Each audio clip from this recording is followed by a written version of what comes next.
welcome back. With reaction to the news that the swine flu has spread here, let's turn live now to CP24's George Legajanis, who joins us live from Hospital Row. Hi, George.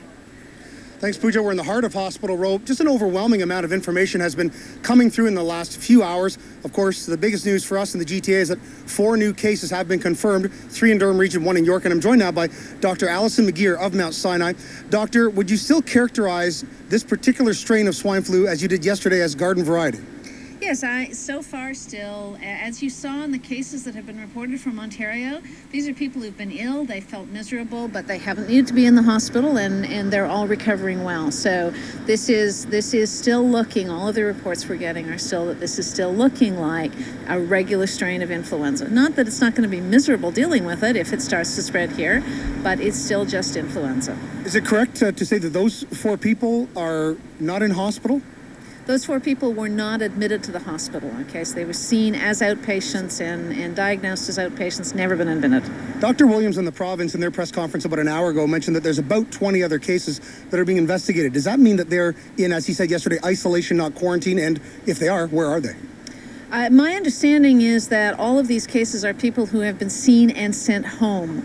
If they're admitted to hospital, they'll be in precautions. But of course, you need to understand that anybody who has an acute respiratory illness in the hospital, we use additional precautions for. So these patients are not necessarily being treated any differently. It doesn't matter what respiratory virus you have, there's a risk of it spreading. We don't want them to spread in hospitals, and so we routinely take these precautions for people admitted to hospitals. But again, the majority of these people are probably people who've been seen in an office or an emergency department and sent home. Respond, identify, contain. That's been the dictum. That's what we've been hearing from all levels of government, all medical professionals we've been talking to. Are we poised to handle this in terms of whatever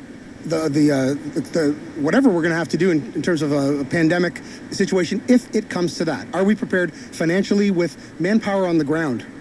Remember, with influenza, we are not after containment. Cannot prevent the spread of influenza viruses. What the goal of our pandemic plan is, should this become a pandemic, and it's not there yet, should it become a pandemic, the goal of a pandemic plan is about mitigation. It's about ensuring that we can provide good care for people who are ill. It's about ensuring that people get the right kind of treatment. It's about ensuring that when we have a lot of people ill, which is what will happen if there's a pandemic, that we have minimal disruption, not just in hospitals and healthcare, but in every other industry and business and workplace and school in the country.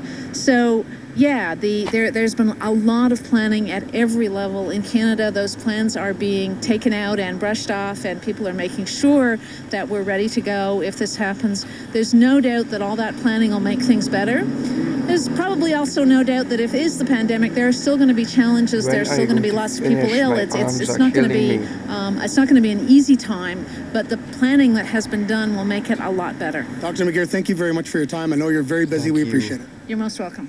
And again, for all information, and there's an overwhelming amount of it, as I said, your best bet, cp24.com. Back to you, Pooja. All right, George, live.